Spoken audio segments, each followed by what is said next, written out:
হরে কৃষ্ণ কৃষ্ণ কৃষ্ণ হরে হরে, হরে রাম রাম রাম হরে হরে।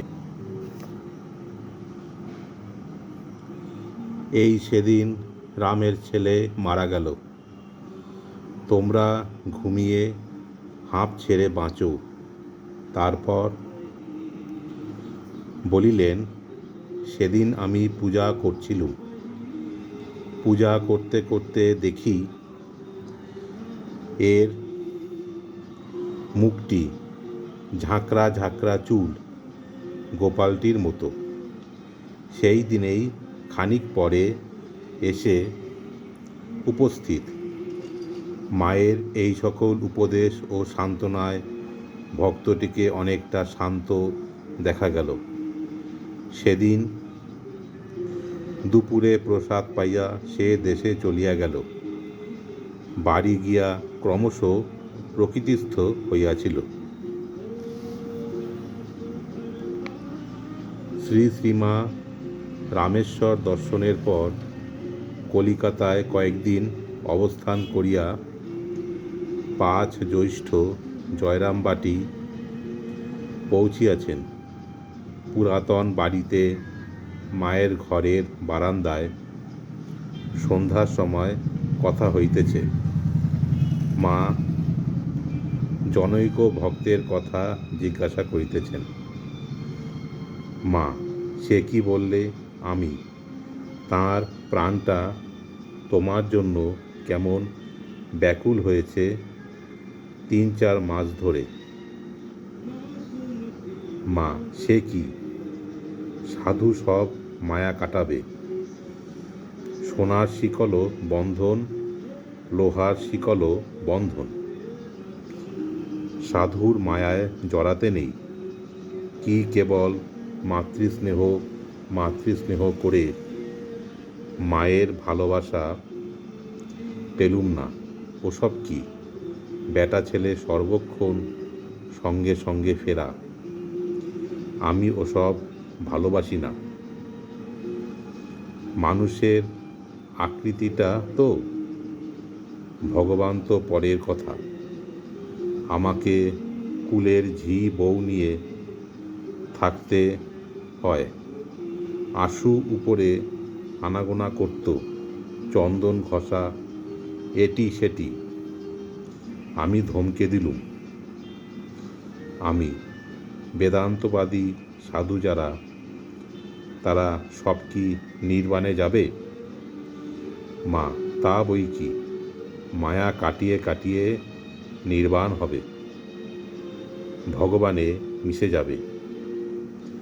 বাসনা হতেই তো দেহ। একটু বাসনা না থাকলে দেহ থাকে না। একেবারে নির্বাসনা হলো তো সব ফুরালো। কোনো ছেলে এলো, খেলে দেলে চলে গেল।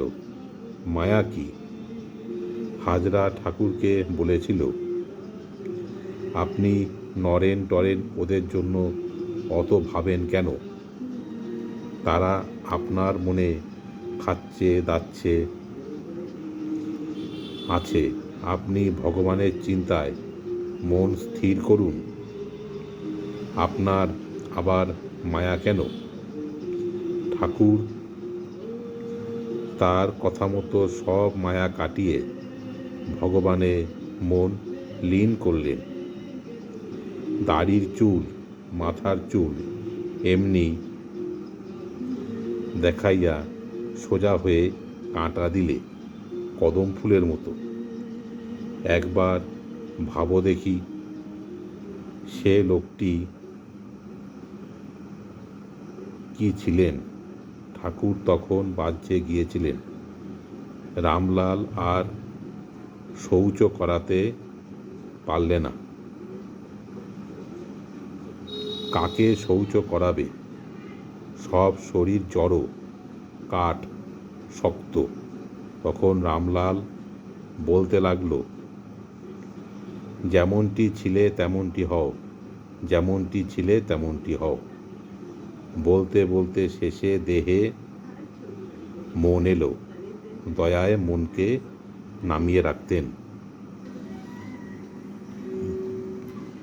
যোগীন যখন দেহ রাখলে, নির্বাণ চাইলে, গিরিশবাবু বললেন, দেখ যোগীন, নির্বাণ নিসনি নিসনি। ঠাকুর বিশ্বব্রহ্মাণ্ড জুড়ে, চন্দ্র সূর্য তাঁর চক্ষু। এত বড় ভাবিসনি। যেমন ঠাকুরটি ছিলেন তেমনটি ভেবে ভেবে তাঁর কাছে চলে যা।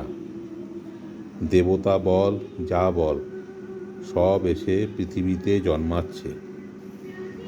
সূক্ষ্ম দেহে তো আর খাওয়া পড়া কথাবার্তা কিছু নেই, তাই বেশি দিন থাকতে পারে না।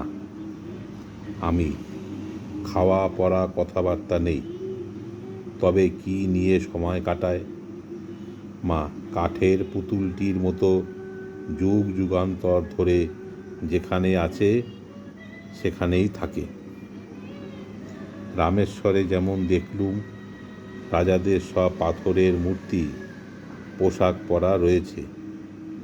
আবার ভগবানের দরকার হয়তো তিনি নিয়ে আসেন সেখান থেকে।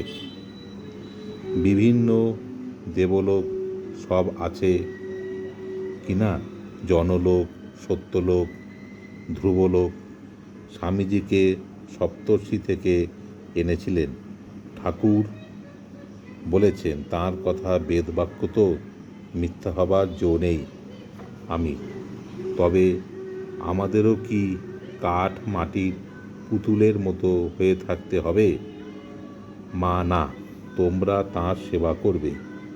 দুটি থাক আছে, একটি এখানকার মতো ভগবানের সেবাদি নিয়ে থাকে, অপরটি ওই রকম পুতুলের মতো যুগ যুগান্তর ধরে ধ্যানমগ্ন। আমি মা ঠাকুর বলতেন যে ঈশ্বর কোটি নির্বাণের নির্বিকল্প সমাধির পরও ফেরে, আর কেউ পারে না। এর মানে কি? মা ঈশ্বর কোটি নির্বাণের পরও মনটি গুছিয়ে আনতে পারে। আমি যে মন লীন হয়ে গেল, সে মন কি করে ফিরে আসে? এক ঘটি জল পুকুরে ফেলে দিলে কি করে সেই জলটুকুই বেছে আনবে? মা সব্বাই পারে না। যারা পরমহংস তারা পারেন। হাঁস জল দুধ একত্র করে দাও, দুধটুকু বেছে খাবে।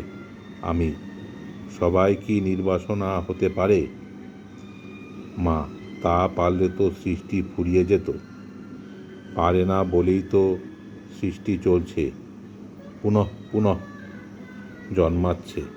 আমি যদি গঙ্গায় দেহত্যাগ হয়, মা বাসনা ফুরুলেই হয়, নইলে কিছুতেই কিছু নয়। বাসনা না ফুরুলে শেষ জন্ম হলেই বা কি হবে? আমি মা এই অনন্ত সৃষ্টিতে কোথায় কি হচ্ছে কে জানে? এই যে অসংখ্য গ্রহ নক্ষত্র, ওতে কোনো জীবের বাস আছে কিনা কে বলবে?